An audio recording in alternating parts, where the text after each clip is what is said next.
Hello friends, welcome to the YouTube channel Vasani sir chemistry. આપણે chapter 2 પરમાણુનું બંધારણ ભણી રહ્યા છીએ. લાસ્ટ લેક્ચરને થોડું યાદ કરી લઈએ. પરમાણુની અંદર રહેલા કણોને અવપરમાણીય કણો કહેવાય. તો પરમાણુના અવપરમાણીય કણો કેટલા? તો 3: ઇલેક્ટ્રોન, પ્રોટોન અને ન્યુટ્રોન. એમાંથી હાલ અત્યારે આપણે ઇલેક્ટ્રોન વિશેની થિયરીઓ ભણી રહ્યા છે. જેમાંથી આપણે ઇલેક્ટ્રોનની પહેલી થિયરી ભણ્યા હતા, ઇલેક્ટ્રોનની શોધ કેવી રીતે થઈ એને યાદ કરો. ઇલેક્ટ્રોનની શોધ આમ ખરેખર માઇકલ ફેરાડે કરી હતી, જેને માઇકલ ફેરાડે કેથોડ કણો અથવા કેથોડ કિરણો કહ્યા હતા, જે પછીથી જે થોમ્સને આ કણોને ઇલેક્ટ્રોન તરીકે ઓળખાવ્યા છે. એટલે આમ આપણે ઇલેક્ટ્રોનની શોધ કોણે કરી એવો વિકલ્પ પૂછ્યો તો જે થોમ્સન યાદ રાખવાનું. પણ કેથોડ કણો, કેથોડ કિરણો બોલું તો એનો મતલબ ઇલેક્ટ્રોન, આ યાદ રાખજો. આ ઇલેક્ટ્રોનની શોધ વિશેનો આપણે પ્રશ્ન ભણ્યા હતા. આજના વિડિયો લેક્ચરમાં આપણે ઇલેક્ટ્રોનનો વીજભાર, જેને સંજ્ઞામાં લખાય E, અને ઇલેક્ટ્રોનનું દળ, દળને લખાય M, પણ ઇલેક્ટ્રોનનું દળ છે એટલે Me નો ગુણોત્તર નક્કી કરવાનો પ્રયોગ ભણીશું. એટલે ઇલેક્ટ્રોનનો વીજભાર ભાગ્યા ઇલેક્ટ્રોનનું દળ બરાબર કેટલું થાય એ સમજાવતો પ્રયોગ આપણે ભણવાનો છે. આ પ્રશ્નમાં જે પણ આકૃતિ મેં બોર્ડ ઉપર દોરેલી છે એ પરીક્ષામાં પણ દોરવી ફરજિયાત છે. તો આવો મિત્રો, આપણે શરૂ કરીએ ઇલેક્ટ્રોનનો વીજભાર અને દળનો ગુણોત્તર નક્કી કરવાનો પ્રયોગ. સૌથી પહેલાં તો આ ગુણોત્તર નક્કી કોણે કર્યો અને ક્યારે કર્યો? તો ઈસવીસન 1897માં જે થોમ્સને ઇલેક્ટ્રોનનો વીજભાર અને દળનો ગુણોત્તર નક્કી કર્યો. હવે ગુણોત્તર નક્કી કરવા માટે તેણે કયા સાધનનો ઉપયોગ કર્યો? તો એણે પણ કેથોડ કિરણ નળીનો જ ઉપયોગ કર્યો, જે આપણે માઇકલ ફેરાડેનો પ્રયોગ ભણ્યા હતા. તો તેમણે આ ગુણોત્તર નક્કી કરવા માટે કેથોડ કિરણ નળીનો ઉપયોગ કર્યો હતો. એ કેથોડ કિરણ નળીમાં એણે શું કર્યું હતું તો સમજજો. આપણે માઇકલ ફેરાડેમાં કેથોડ કિરણ નળી આવી સમાન વ્યાસવાળી લેતા હતા. અહીંયા કેથોડ કિરણ નળી જે છે ભૂંગળા જેવી લઈએ, નાનું ટેણીયું જે હોય એ પીપુડા જે વગાડતો હોય એની જેવું લઈશું. એટલે કે આ બાજુથી ભાગ થોડો પહોળો હોય એવી કેથોડ કિરણ નળી લેવાની છે. બીજું આકૃતિ સમજાવું છું, પછી બાકીના મુદ્દા. આમાં બંને છેડે ધાતુના ટુકડા મૂકતા હતા, જેને વિદ્યુત ધ્રુવ કહેતા હતા, કેથોડ અને એનોડ. તો અહીંયા પણ ધાતુના ટુકડા મૂક્યા છે, ધાતુની પ્લેટો મૂકી છે.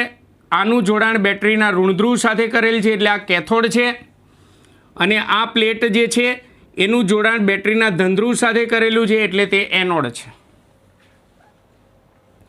બીજું, નળીનો આ જે ગોળાકાર ભાગ જે છે, માઇકલ ફેરાડેનો પ્રયોગ યાદ કરો. એમાં નળીના એનોડની પાછળના ભાગમાં આપણે સ્ફુરદીપ્ત પદાર્થ એટલે કે પ્રસ્ફુરક પદાર્થ ઝિંક સલ્ફાઇડ ZnSનું પાતળું પડ લગાડતા હતા. પડ પણ બોલાય અથવા પડદો પણ બોલાય. તેવી રીતે અહીંયા નળીનો આ જે ગોળાકાર જે ભાગ હોય, ગોળાકાર ભાગ, એ દિવાલ ઉપર આપણે ઝિંક સલ્ફાઇડ જેવા પ્રસ્ફુરક પદાર્થનું સ્તર લગાડી દેવાનું, એટલે પ્રસ્ફુરક પડદો જ. અને આપણે જાણીએ છીએ કે કેથોડ કણો પડદાના જે બિંદુએ અથડાય ત્યાં સફેદ ધબ્બો ઉત્પન્ન થાય, એટલે કે ઝબકારો ઉત્પન્ન થાય, એવું આપણે ભણી ગયા છે. જેવું આપણે આ નળીમાંથી ઊંચું વોલ્ટેજ પસાર કરીએ એટલે આપણે માઇકલ ફેરાડેવાળો પ્રયોગ યાદ કરો. કેથોડથી એનોડ તરફ ગતિ કરતા કણોનો પ્રવાહ મળતો, જેને કેથોડ કણો પણ કહેવાય, કેથોડ કિરણો પણ કહેવાય, અથવા ઇલેક્ટ્રોનનો પ્રવાહ પણ કહેવાય. તેવી રીતે અહીંયા પણ આપણે ઊંચું વોલ્ટેજ ધરાવતો વિદ્યુત પ્રવાહ પસાર કરીએ એટલે કેથોડથી એનોડ તરફ ગતિ કરતો કણોનો પ્રવાહ મળશે, જેને ઇલેક્ટ્રોનનો પ્રવાહ અથવા કેથોડ કણોનો પ્રવાહ અથવા કેથોડ કિરણો કહેવાશે.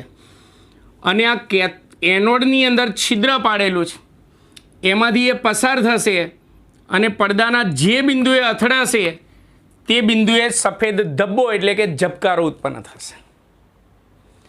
પણ અહીંયા જે થોમ્સને વધારાનું શું લાવ્યો છે?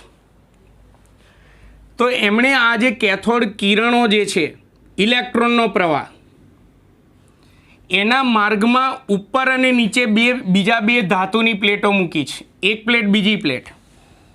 એમાંથી એનું જોડાણ આમ બેટરી સાથે કરેલું. આપણે આમ બેટરી દોરવાની ન હોય, આ બેટરીનો ધન ધ્રુવ અને આ બેટરીનો ઋણ ધ્રુવ. એટલે ટૂંકમાં બેટરી સાથે આમ જોડાણ કરી નાખો આમ, અને બેટરી ચાલુ કરો એટલે વિદ્યુત પ્રવાહ પસાર થાય. એટલે આના આ કેથોડ કણો જે છે, કેથોડ કિરણો, એના માર્ગમાં શું આવી ગયું? બોલો, વિદ્યુતીય ક્ષેત્ર આવી ગયું. હવે એક પ્લેટ ઉપર છે અને એક પ્લેટ મેં નીચે દોરેલી છે.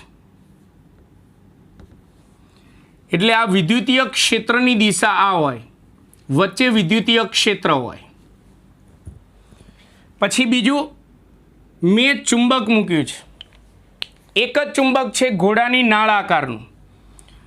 ચોપડીમાં આખું આમ ચુંબક દોરેલું હશે. આપણે આખું ચુંબક દોરવાની પરીક્ષામાં પણ આખું આમ ચુંબક છે યુ આકારનું, પણ આપણે માત્ર ચુંબકનો ઉત્તર ધ્રુવ અને દક્ષિણ ધ્રુવ જ દોરવાનો. એટલે ચુંબકનો ઉત્તર ધ્રુવ જે છે અહીંયા છે, ચુંબકનો દક્ષિણ ધ્રુવ જે છે અહીંયા છે. એટલે વચ્ચે કયું ક્ષેત્ર હોય? ચુંબકીય ક્ષેત્ર હોય. એટલે આ કેથોડ કિરણ નળીમાં જે થોમ્સને શું કર્યું? આ કેથોડ કિરણો જે છે તેના માર્ગમાં, તેની આજુબાજુ વિદ્યુતીય ક્ષેત્ર અને ચુંબકીય ક્ષેત્ર લાગુ પાડ્યું.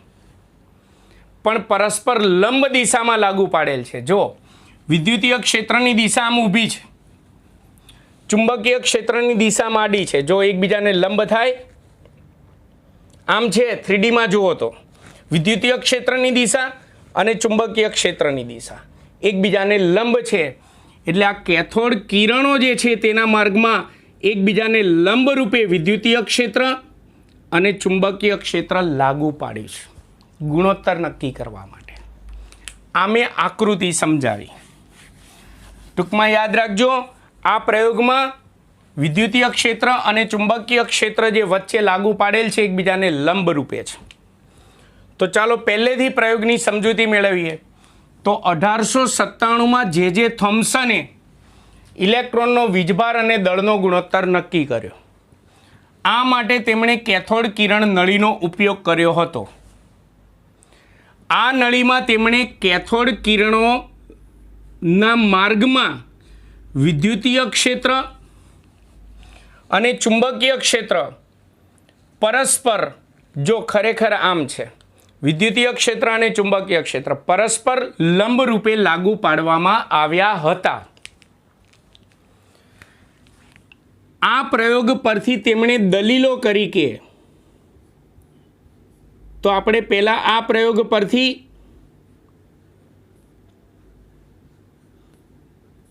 જે થોમ્સનની દલીલ ભણીશું. આપણે ભણી ગયા હતા ઇલેક્ટ્રોનની શોધની અંદર કે આ કેથોડ કણો એટલે કે ઇલેક્ટ્રોન વિદ્યુતીય ક્ષેત્ર અને ચુંબકીય ક્ષેત્રમાંથી પસાર થાય એટલે તેનું વિચલન થાય, એટલે કે વાંકા વળી જાય, સીધા ગતિ ના કરે. જો તમે આ વિદ્યુતીય ક્ષેત્ર ના રાખ્યું હોય, ચુંબકીય ક્ષેત્ર ના રાખ્યું હોય, તો આ કેથોડ કણો સીધી જ રેખામાં ગતિ કરીને અહીંયા અથડાય, એટલે અહીંયા ઝબકારો ઉત્પન્ન થાય. પણ વિદ્યુતીય ક્ષેત્ર અને ચુંબકીય ક્ષેત્ર લંબ રૂપે લાગુ પાડેલા છે, એટલે આ કણો સીધી રેખામાં ગતિ કરશે ને આ ઇલેક્ટ્રોન સીધી રેખામાં ગતિ નહીં કરે, એ વાંકા વળી જશે ઉપર અથવા નીચે, એટલે કે વિચલન પામશે.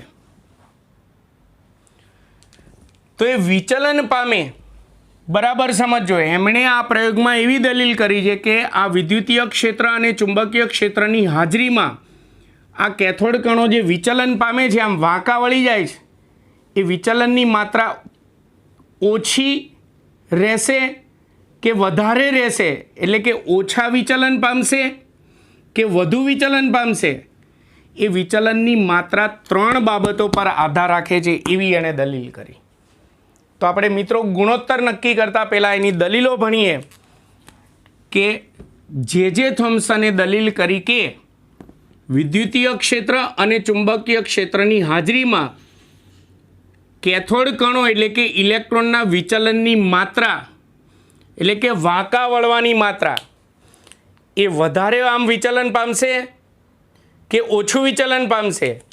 એ વિચલનની માત્રા 3 બાબતો પર આધાર રાખે છે.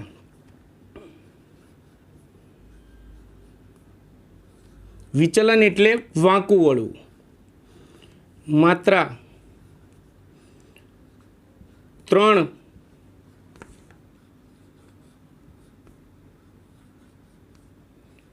બાબતો પર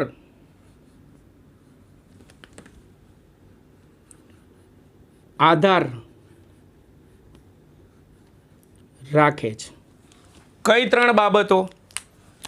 તો નંબર 1, આ જે કણોનો પ્રવાહ ઉત્પન્ન થયો એ કણો પરના વીજભાર પર આ વિચલન આધાર રાખે. કણો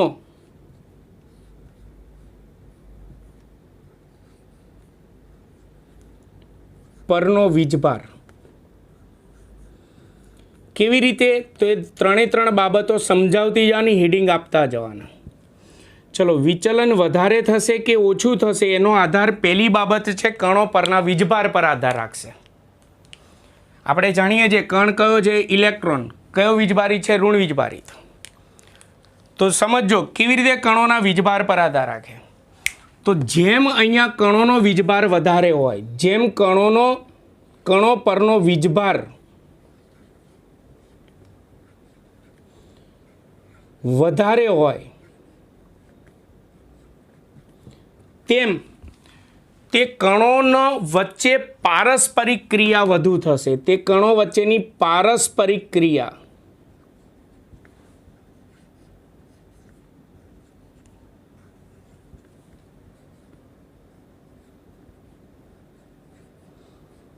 વધારે થશે. ટૂંકમાં તેમની વચ્ચે અથડામણો વધારે થશે, અપાકર્ષણ વધશે. બીજા શબ્દોમાં કહીએ, કેમ બધા ઋણ વીજભારી જ છે. આપણે જાણીએ છીએ ઇલેક્ટ્રોન ઋણ વીજભાર વચ્ચે શું થાય? અપાકર્ષણ. એટલે જેમ કણો પરનો વીજભાર વધારે હશે તેમ પારસ્પરિક ક્રિયા વધારે, એટલે તમને સમજાય ભાષામાં કહો તો તેમની વચ્ચેનું અપાકર્ષણ વધી જશે અને તેથી તેનું વિચલન વધારે થશે. વિચલન વધારે માત્રામાં થાય છે એટલે કે વધુને વધુ એ વાંકું વળશે. એટલે જેમ અહીં ઉત્પન્ન થતા આ જે કેથોડ કણો એટલે કે ઇલેક્ટ્રોન જે છે એનો વીજભાર વધારે હોય તેમ તેનું વિચલન વધુ થશે, એટલે કે વધુ વાંકા વળશે, કાં તો ઉપર કાં તો નીચે. સીધી રેખામાં ગતિ કરશે નહીં. એટલે આ વિચલનની માત્રા પહેલી બાબત કણો પરના વીજભાર પર આધાર રાખે. ચલો, બીજી બાબત એ કણોના દળ પર આધાર રાખે. કણોના દળ પર વિચલન આધાર રાખે. કેવી રીતે? તો સમજીએ. જેમ અહીંયા ઉત્પન્ન થતા કણ જે છે ઇલેક્ટ્રોન કણ, એનું દળ જેમ બને તેમ ઓછું હોય, જેમ કણોનું દળ ઓછું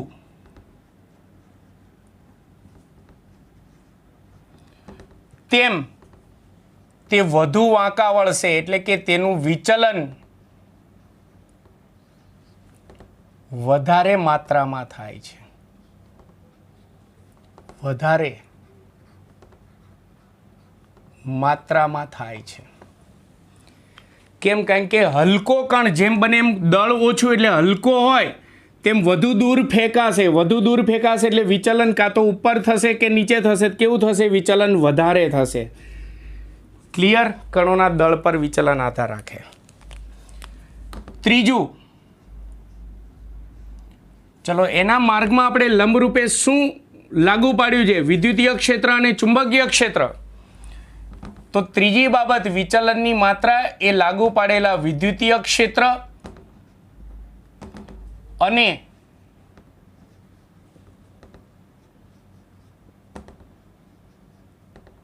ચુંબકીય ક્ષેત્રની પ્રબળતા પર તે આધાર રાખે. કેવી રીતે? તો સમજો, અહીંયા બંને પ્લેટોનું જોડાણ આપણે બેટરી સાથે કર્યું છે.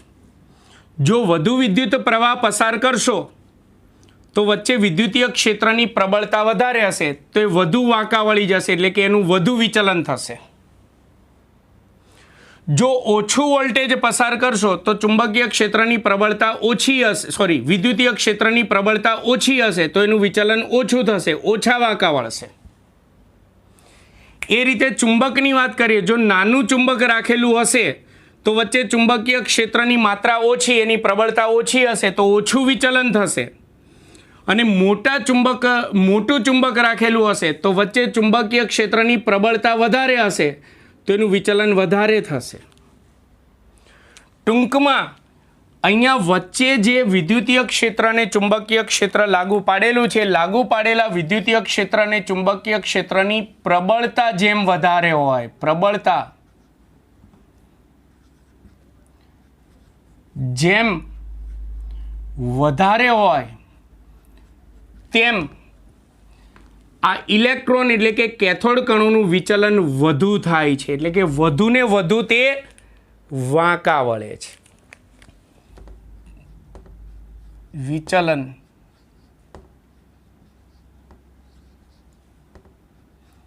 વધારે થાય છે. ટૂંકમાં જે થોમ્સને કેથોડ કિરણ નળી લીધી, કેથોડ કણો એટલે કે કેથોડ કિરણો ઉત્પન્ન કર્યા, તેના માર્ગમાં વિદ્યુતીય ક્ષેત્ર અને ચુંબકીય ક્ષેત્ર લંબરૂપે લાગુ પાડ્યું અને પછી એને જે જોવા મળ્યું એના પરથી એમણે દલીલ કરી કે આ કણો જે વિદ્યુતીય ક્ષેત્ર અને ચુંબકીય ક્ષેત્રની હાજરીમાં એ વિચલન પામે છે, એટલે કે આમ વાંકા વળી જાય છે, તો વિચલન વધારે થશે કે ઓછું, એ વિચલનની માત્રા 3 બાબતો પર આધાર રાખે: કણોના વીજભાર પર, કણોના દળ પર અને લાગુ પાડેલા વિદ્યુતીય અને ચુંબકીય ક્ષેત્રની પ્રબળતા પર. કેવી રીતે? ટૂંકમાં કહી દઉં, જેમ વીજભાર વધારે હોય એમ વિચલન વધુ થશે, કારણ કે વીજભાર વધારે હોય તો પારસ્પરિક ક્રિયા વધારે, એટલે કે અપાકર્ષણ વધારે, તો વિચલન વધારે થશે. જેમ દળ ઓછું એટલે કે કણ વજનમાં હલકો હશે તો વિચલન વધારે થશે. જેમ લાગુ પાડેલું આ વિદ્યુતીય ક્ષેત્ર અને ચુંબકીય ક્ષેત્ર જેની પ્રબળતા વધારે હશે, સ્ટ્રોંગનેસ, તો એમ વિચલન વધુ થશે. જેમ પ્રબળતા ઓછી હશે તેમ વિચલન ઓછું થશે. ટૂંકમાં વિદ્યુતીય ક્ષેત્ર અને ચુંબકીય ક્ષેત્રની હાજરીમાં એનું વિચલન તો થાય જ છે. ચલો, આ પ્રયોગ પરથી એની દલીલો પૂરી. હવે આ પ્રયોગમાં તેણે કયા અવલોકનો નોંધ્યા? આ પ્રયોગના અવલોકનો. હજી આપણે ગુણોત્તર શોધ્યો નથી. આ પ્રયોગના અવલોકનો. તો આ પ્રયોગ પરથી નીચે મુજબના અવલોકનો પ્રાપ્ત થયા. કયા કયા અવલોકનો? તો નંબર 1. હવે સમજો, હું ચુંબક હટાવી દઉં, માત્ર આ 2 ધાતુની પ્લેટ રાખી અને વિદ્યુત પ્રવાહ પસાર કરું. ચુંબક હટાવી દીધું જ, તેનો મતલબ મેં આ ઇલેક્ટ્રોનનો પ્રવાહ એટલે કે કેથોડ કિરણો જે છે એના માર્ગમાં મેં માત્ર કયું ક્ષેત્ર લાગુ પાડ્યું કહેવાય? માત્ર વિદ્યુતીય ક્ષેત્ર. કેમ? ચુંબક હટાવી લીધું છે. તો જો માત્ર મેં વિદ્યુતીય ક્ષેત્ર લાગુ પાડેલું હશે, ચુંબકને અત્યારે ભૂલી જાઓ, ભૂસી નાખો, માત્ર મેં વિદ્યુતીય ક્ષેત્ર લાગુ પાડેલું હશે તો જેવા કેથોડ કિરણો આમ પસાર થાય એટલે તરત જ એ વિચલન પામીને ઉપરના ભાગમાં જશે અને બિંદુ એ આગળ અથડાશે. કેમ? સમજો, ડીપમાં સમજો. ચોપડીમાં થિયરીમાં લખ્યું નથી. આ કણો ઇલેક્ટ્રોન છે, ઋણ વીજભારી છે. મેં ઉપર ધન ધ્રુવ રાખ્યો છે, નીચે ઋણ ધ્રુવ રાખ્યો છે, તો ઋણ ધન વચ્ચે શું થાય? આકર્ષણ. એટલે ધન ધ્રુવ તરફ એ વિચલન પામ્યા. ધારો કે મેં અહીંયા ધન ધ્રુવ રાખ્યો અને અહીંયા ઋણ ધ્રુવ રાખ્યો હોય તો ધન ધ્રુવ તરફ, તો આ નીચેની તરફ વિચલન પામશે. અત્યારે આપણી આકૃતિમાં ધન ધ્રુવ ઉપર છે એટલે વિચલન પામીને કયા બિંદુએ અથડાશે? બિંદુ એ આગળ, એટલે અહીંયા ઝબકારો થશે. એટલે જો માત્ર વિદ્યુતીય ક્ષેત્ર લાગુ પાડવામાં આવે, ચુંબક હટાવી દો, માત્ર વિદ્યુતીય ક્ષેત્ર, અહીં જો માત્ર વિદ્યુતીય ક્ષેત્ર લાગુ પાડવામાં આવે તો ઇલેક્ટ્રોન એટલે કે કેથોડ કણો પડદા પર બિંદુ એ આગળ અથડાય છે. બિંદુ એ આગળ અથડાય છે એટલે એ આગળ ઝબકારો થાય એટલે આપણને ખબર પડી જાય કે અહીંયા ઝબકારો થયો તો વિચલન પામીને આમ ગયો હોય તો ત્યાં ઝબકારો થયો, સીધે સીધો ગયો તો અહીંયા થોડો ઝબકારો થાય. ટૂંકમાં યાદ રાખજો, વિદ્યુતીય ક્ષેત્રમાં ધંધ્રુ જે તરફ હોય ને એ તરફ વિચલન પામે. ચલો નંબર 2. હવે આ ધાતુની પ્લેટો હટાવી દો, માત્ર ચુંબક રાખો. એટલે માત્ર ચુંબકીય ક્ષેત્ર લાગુ પાડવામાં આવે તો આપણી આકૃતિ મુજબ ઇલેક્ટ્રોન એટલે કે કેથોડ કણો જે છે આમ નીચેની દિશામાં વિચલન પામી અહીંયા ઝબકારો ઉત્પન્ન થશે એટલે બિંદુ સી આગળ અથડાય છે. એમાં ધ્યાન રાખજો, જે બાજુ સાઉથ હોય ને એ બાજુ વિચલન પામે. વિદ્યુતીય ક્ષેત્રમાં જે બાજુ ધંધ્રુ હોય એ તરફ વિચલન પામે અને ચુંબકીય ક્ષેત્રમાં જે બાજુ સાઉથ હોય એ બાજુ વિચલન પામે. એટલે અહીં જો માત્ર ચુંબકીય ક્ષેત્ર લાગુ પાડવામાં આવે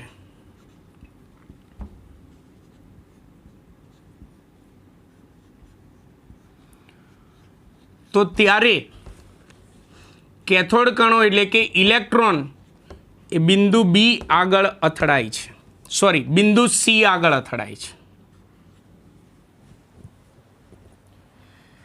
થિયરીમાં નથી આવતું, ખાસ યાદ રાખજો.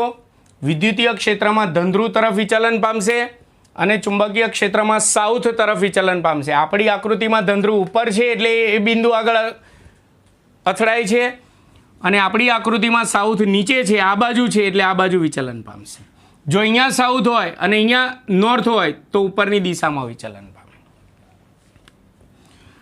નંબર 3.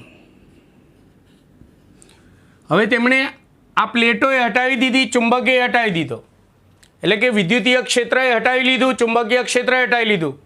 એના માર્ગમાં ટૂંકમાં વિદ્યુતીય ક્ષેત્ર અને ચુંબકીય ક્ષેત્રની ગેરહાજરી છે. તેનું વિચલન નહીં થાય, સીધું ગતિ કરશે અને અહીંયા ઝબકારો ઉત્પન્ન થશે એટલે કે બિંદુ બી આગળ અથડાશે. એટલે વિદ્યુતીય ક્ષેત્ર અને ચુંબકીય ક્ષેત્ર એમ બંને ક્ષેત્રોની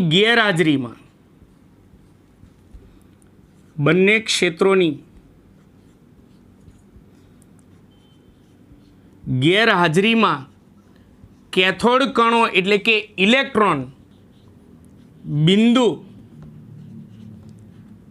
બી આગળ અથડાય છે. આમ આ રીતના અવલોકનો પ્રાપ્ત થયા. એટલે ચુંબક કાઢી લો, માત્ર વિદ્યુતીય ક્ષેત્ર હોય તો બિંદુ એ આગળ અથડાય છે. વિદ્યુતીય ક્ષેત્ર કાઢી લો, માત્ર ચુંબક રાખો તો બિંદુ સી આગળ અથડાય છે. અને બંને કાઢી લો, બંનેની ગેરહાજરી હોય તો સીધી રેખામાં ગતિ કરશે અને બિંદુ બી આગળ અથડાશે. એ આપણે લાસ્ટ લેક્ચરમાં પણ ભણી ગયા હતા કે વિદ્યુતીય અને ચુંબકીય ક્ષેત્રની ગેરહાજરીમાં તેનું વિચલન થતું નથી, એટલે કે તે વાંકા નથી વળતા, એ સીધી રેખામાં જ ગતિ કરે. લાસ્ટ લેક્ચરમાં આવી ગયું છે. આ એના અવલોકનો થયા. હવે મૂળ મુદ્દા ઉપર આવીએ. એટલે પહેલાં એણે પ્રયોગ કરી, દલીલો કરી કે આ વિચલન વધારે થશે કે ઓછું એની માત્રા કઈ બાબતો પર આધાર રાખે, અને ત્યાર પછી તેણે કેટલાક અવલોકનો નોંધ્યા.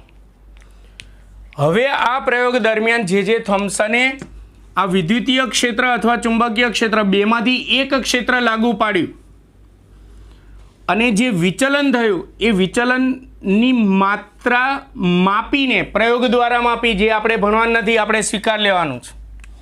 તો જે થોમ્સને વિદ્યુતીય ક્ષેત્ર અથવા ચુંબકીય ક્ષેત્ર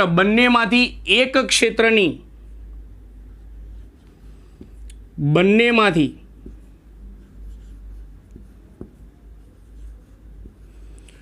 કોઈ એક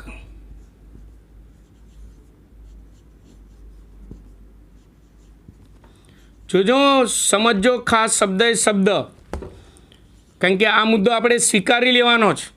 એક ક્ષેત્રની હાજરીમાં, ચલો કોઈ પણ એક ક્ષેત્ર હશે એટલે વિચલન તો થવાનું જ છે. અહીંયા ભણ્યા એ મુજબ તો વિચલન કેટલી માત્રામાં થયું એ વિચલનની માત્રા માપીને હાજરીમાં ઇલેક્ટ્રોનના એટલે કે કેથોડ કણોના વિચલનની માત્રા માપીને જે થોમ્સને વીજભાર અને દળનો ગુણોત્તર નક્કી કર્યો, જે નીચે મુજબ છે એ આપણે સ્વીકારી લેવાનો છે. આપણે વિચલનની માત્રા એણે કેવી રીતે માપી એ આપણે પ્રયોગમાં ઉલ્લેખ કરવા નથી. આપણે ડાયરેક્ટ સ્વીકાર લે, કાં તો વિદ્યુતીય ક્ષેત્ર કાં તો ચુંબકીય ક્ષેત્ર, બેમાંથી એક ક્ષેત્ર લાગુ પાડી આ જે વિચલન થાય છે એ વિચલનની માત્રા માપી અને એના પરથી એણે આ ગુણોત્તર નક્કી કર્યો છે, જે નીચે મુજબ છે. તો ઇલેક્ટ્રોનનો વીજભાર E ભાગ્યા ઇલેક્ટ્રોનનું દળ ME, આ વિચલનની માત્રા માપીને આ ગુણોત્તર એણે નક્કી કર્યો. તો એ ગુણોત્તર એમને મળ્યો 1.758820 ગુણ્યા 10^11. એકમ વીજભારનો એકમ કુલંબ,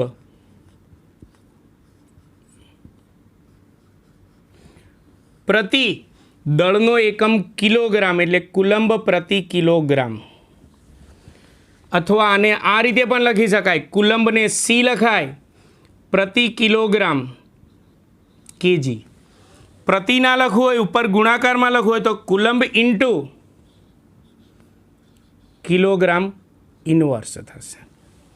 એટલે આ રીતે એણે કોઈ પણ એક ક્ષેત્ર છેલ્લે રાખી વિચલનની માત્રા માપીને એ માત્રાના માપન પરથી એણે વીજભાર અને દળનો ગુણોત્તર નક્કી કર્યો, જે નીચે મુજબ છે. આ આપણે સ્વીકાર લેવાનું છે. તો આ રીતે જે થોમ્સને કેથોડ કિરણ નળીનો ઉપયોગ કરી વિદ્યુતીય ક્ષેત્ર અને ચુંબકીય ક્ષેત્ર લાગુ પડી, વિચલનની માત્રા નોંધી અને પછી એણે આ ગુણોત્તર નક્કી કર્યો હતો. તો આપણે ઇલેક્ટ્રોન વિશેની 2 થિયરી પૂરી કરી. લાસ્ટ લેક્ચરમાં ઇલેક્ટ્રોનની શોધ ભણ્યા. આ લેક્ચરમાં ઇલેક્ટ્રોનનો વીજભાર અને દળનો ગુણોત્તર કેવી રીતે નક્કી કર્યો જે થોમ્સને એ ભણ્યા. હવે આના પછીની થિયરીમાં જોજો, અહીંયા વીજભાર અને દળનો ગુણોત્તર નક્કી કર્યો.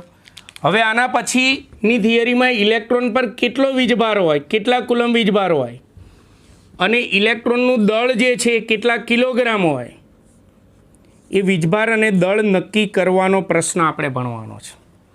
અહીંયા ગુણોત્તર નક્કી કર્યો. હવે અલગ અલગ મૂલ્ય ઇલેક્ટ્રોન પરનો વીજભાર અને ઇલેક્ટ્રોનનું દળ નક્કી કેવી રીતે થયું તે આપણે સમજવાનું છે.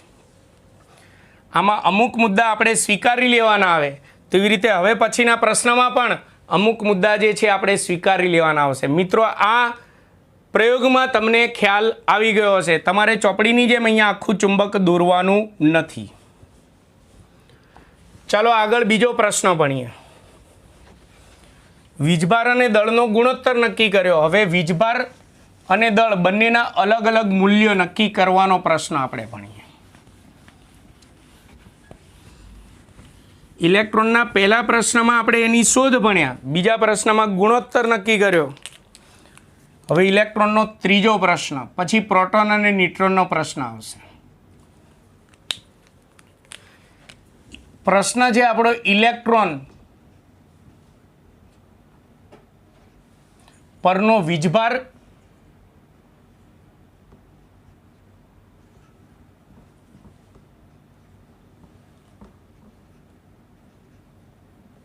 ઇલેક્ટ્રોન પરના વીજભારને સ્મોલ e કહેવાય અને તેનું દળ એટલે કે ઇલેક્ટ્રોનનું દળ, ઇલેક્ટ્રોનના દળને me કહીશું. એમાં E જે છે તમારે આ રીતે નહીં લખવાનું, ઈને એકદમ નાના અક્ષરે નીચે લખવાનું. me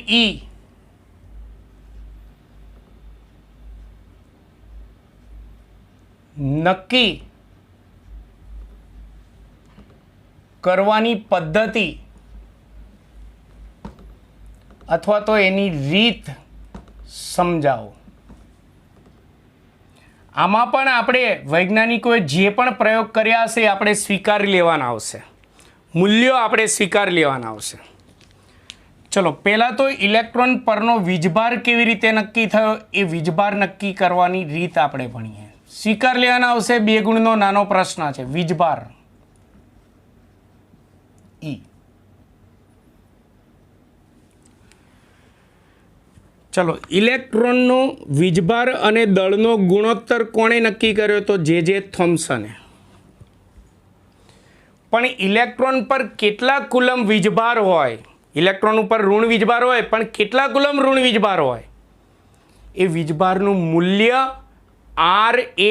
મિલિકન નામના વૈજ્ઞાનિકે નક્કી કર્યો. અને એણે કયા પ્રયોગ દ્વારા નક્કી કર્યો? આપણે એ પ્રયોગ ભણવા નહીં આવે, પ્રયોગનું નામ યાદ રાખવાનું આવશે. તો R.A. મિલિકન,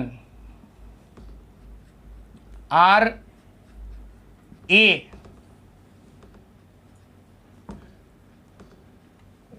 મિલિકને, હું અહીંયા મુદ્દા ટૂંકમાં લખીશ, R.A. મિલિકને ઇલેક્ટ્રોન પરના વીજભારનું મૂલ્ય નક્કી કરવા માટે એક પદ્ધતિ વિકસાવી હતી જેને તૈલ બિંદુ પદ્ધતિ કહે છે. જેને તૈલ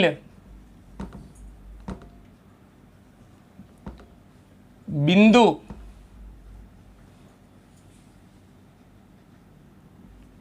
પદ્ધતિ કહે છે. આ તૈલ બિંદુ પદ્ધતિ જે છે એ આપણે ભણવાની નથી, આપણા કોર્સમાં નથી. આપણે એટલું યાદ રાખવાનું કે R.A. મિલિકને ઇલેક્ટ્રોન પરનો વીજભાર નક્કી કરવો હતો તો એના માટે એક પદ્ધતિ વિકસાય, પદ્ધતિનું નામ છે તૈલ બિંદુ પદ્ધતિ. બસ એટલું જ. આ પદ્ધતિ પરથી તેમણે ઇલેક્ટ્રોન પરના વીજભારનું મૂલ્ય નક્કી કર્યું જે નીચે મુજબ છે. ઇલેક્ટ્રોન પરના વીજભારનું મૂલ્ય R.A. મિલિકને નક્કી કર્યું. ઇલેક્ટ્રોન ઉપર ઋણ વીજભાર હોય એટલે માઇનસ, એણે નક્કી કર્યું 1.6 ગુણ્યા 10⁻⁻19 કુલંબ. હાલમાં ઇલેક્ટ્રોન પરના વીજભારનું મૂલ્ય કેટલું સ્વીકારાયેલું છે? હાલમાં આ મિલિકને નક્કી કર્યું હતું તૈલ બિંદુ પદ્ધતિ દ્વારા. હાલમાં 1 ઇલેક્ટ્રોન પર રહેલા ઋણ વીજભારનું મૂલ્ય -1.6 ના બદલે આટલું યાદ રાખજો 6022. એક્ઝેક્ટ આંકડો ટૂંકમાં લખવાનો 10⁻⁻19 કુલંબ સ્વીકારાયેલું છે. એટલે દાખલા માટે અને MCQ માટે ખાસ યાદ રાખજો, 1 ઇલેક્ટ્રોન પર રહેલા વીજભારનું મૂલ્ય જણાવતો 1.6022 ગુણ્યા 10⁻⁻19 કુલંબ. આ માઇનસનું ચિહ્ન મેથ્સનું નથી, વીજભારના પ્રકારનું જ. ઋણ વીજભાર હોય ઇલેક્ટ્રોન ઉપર એટલે માઇનસ લખેલું છે. બાકી વીજભારનું મૂલ્ય કેટલું? તો 1.6022 ગુણ્યા 10⁻⁻19 કુલંબ જેટલો ઋણ વીજભાર હોય 1 ઇલેક્ટ્રોન ઉપરનો વીજભાર. એટલે આ રીતે મિલિકને તૈલ બિંદુ પદ્ધતિ દ્વારા 1 ઇલેક્ટ્રોન પરનો વીજભાર શોધ્યો જે હાલમાં આટલો સ્વીકારાયેલો છે. બસ આટલું, વીજભારમાં આટલું. એ તૈલ બિંદુ પદ્ધતિ નથી ભણવાની, ડોન્ટ વરી. ચલો ત્યારબાદ ઇલેક્ટ્રોનનું દળ કેવી રીતે નક્કી થયું? દળ એટલે કે 1 ઇલેક્ટ્રોનનું વજન, 1 ઇલેક્ટ્રોનનું 1 ઇલેક્ટ્રોનનું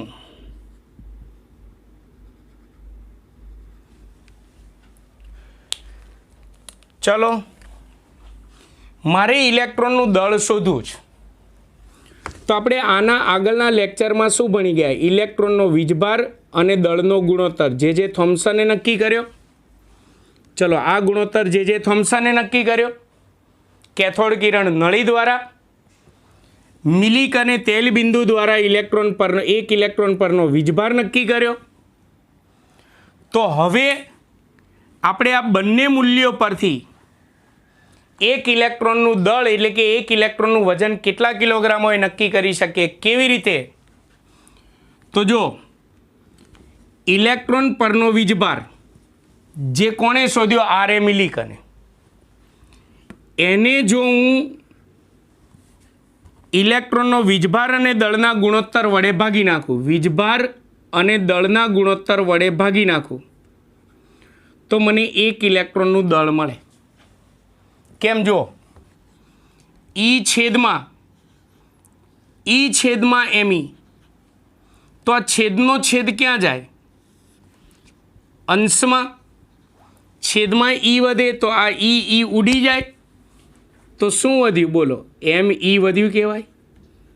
ટૂંકમાં મારે એક ઇલેક્ટ્રોનનું દળ શોધવું હોય તો આર એ મિલિકને નક્કી કરેલા વીજભારનું મૂલ્ય ભાગ્યા થોમ્સને નક્કી કરેલા ગુણોત્તરનું મૂલ્ય બંનેનો ભાગાકાર કરવો પડે. ચલો વીજભારનું મૂલ્ય કેટલું છે? મૂલ્ય લખવાનું છે. આ માઇનસ તો કોની સંજ્ઞા છે? ઋણ વીજભારના પ્રકારની સંજ્ઞા છે. મૂલ્ય કેટલું છે? 1.6022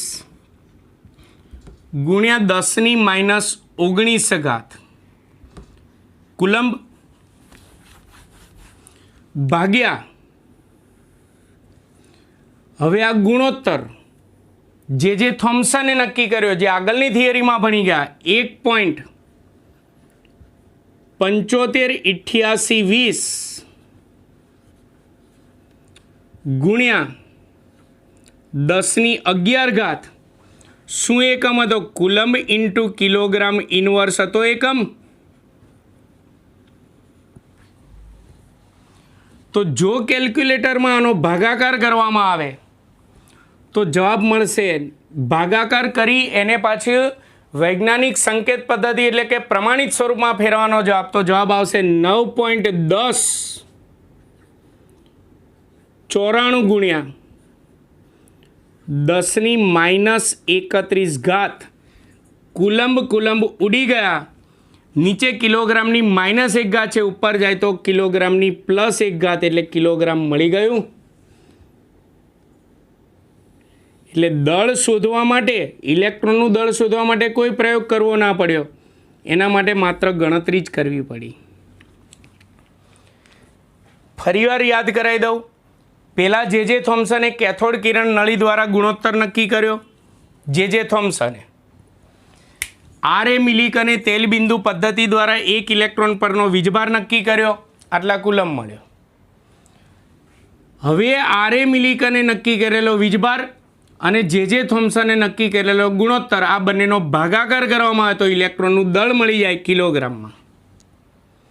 એટલે એમસીક્યુ માટે અને દાખલા માટે ખાસ યાદ રાખજો. દાખલાની અંદર મૂલ્યો આપેલા નહીં હોય, મૂલ્યો મોઢે નહીં હોય તો દાખલાનો જવાબ નહીં આવી શકે. પહેલું 1 ઇલેક્ટ્રોન પર કેટલો વીજભાર હોય તો 1.6022 ગુણ્યા 10⁻19 કુલંબ, અને 1 ઇલેક્ટ્રોનનું દળ એટલે કે 1 ઇલેક્ટ્રોનનું વજન કેટલા કિલોગ્રામ હોય તો 9.1094 ગુણ્યા 10⁻31 કિલોગ્રામ. એમાંય ખાસ કરીને આ મૂલ્યનો દાખલામાં મેક્સિમમ આપણે ઉપયોગ કરવાનો થશે. દાખલાની રકમમાં આપેલો નહીં હોય. આપેલો હોય તો તમારા નસીબ, મોટા ભાગે નથી આપેલો હોતો. તો આ સાથે આપણે ઇલેક્ટ્રોનની 3 થિયરીઓ પૂરી કરી. એક ઇલેક્ટ્રોનની શોધ કેવી રીતે થઈ એ લાસ્ટ લેક્ચરમાં ભણાવ્યું હતું. આજે ઇલેક્ટ્રોનનો વીજભાર અને દળનો ગુણોત્તર નક્કી કરવાનો પ્રયોગ, બીજો પ્રશ્ન.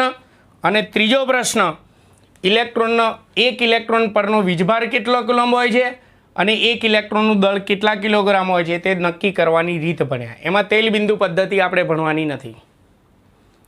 તો હવે પછી આપણે ઇલેક્ટ્રોનની શોધને એ બધું ભણ્યા, તો હવે આપણે પ્રોટોન અને ન્યુટ્રોનની શોધ વિશે પણ આપણે ભણવું પડે. એ આપણે નેક્સ્ટ વિડીયો લેક્ચરમાં ભણીશું. તો મિત્રો, તમને મારો વિડીયો લેક્ચર કેવો લાગ્યો તેના વિશે તમે જરૂરથી કમેન્ટ કરજો. મારા વિડીયોને લાઈક અને સબસ્ક્રાઈબ કરવાનું ભૂલાય નહીં. નમસ્કાર.